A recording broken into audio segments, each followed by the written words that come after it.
Samahan nyo ako mga boss, silipin natin ang tinapay ng mga Arabo. Tara!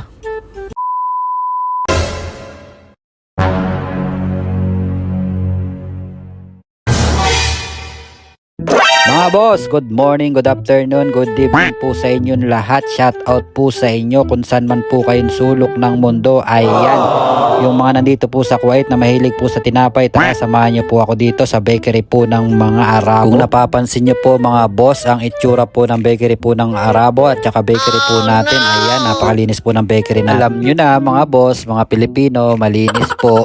Ayan mga boss, nakikita nyo yung mga tinapay, mga toasted bread po yan. Tara mga boss, pasukin natin yung loob. Siya nga pala, nagpaalam ako mga boss sa bantay po dito mga boss. Ayan, sabi ko pwede ko bang kuhanan? Sabi niya okay, mapi muskila. Yalla. Assalamualaikum. Ginagawa mo. Yun, lumabas na nga po yung Egyptian na bantay. Ayan, hindi po siya Indiano pero kinakamay niya po yung mga tinapay. Ayan po mga boss. Isa raw po tong tinapay na to sa bestseller po nila. Ito pong mahabang stick na to. Ayan, yung mga mahihilig po sa mahaba. Ayan po ang haba po ng mga tinapay dito. May sesame seeds pa po silang toppings. Napakasarap po nito sa kape mga boss. Kung napapansin nyo sa baba, ayan, meron pong mga sliced toasted bread. Masarap po yan sa kape mga boss. Yun nga lang, talagang matabang siya. Kaya naman, bagay na bagay siya sa mainit na kape. Ito naman po pala yung parang monay po dito. Meron din pong mga bilog-bilog na tinapay dito. Ayan, hindi pa po Pasko pero may mga bilog-bilog po ditong tinapay na para po silang mga cookies mga boss. Etong katabi niya, ayan yung parang cookies talaga. Meron pa siyang mga toppings. Akala mo mani ang toppings. Meron po dito, ayan, Pringles yung toppings. Mukha naman siyang masarap mga boss.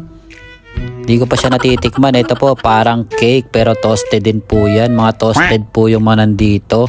Ayan po mga boss, meron din po dito sa may baba. Ito po siguro yung malambot. Yung 1 KD po niyan ay 1 kilo.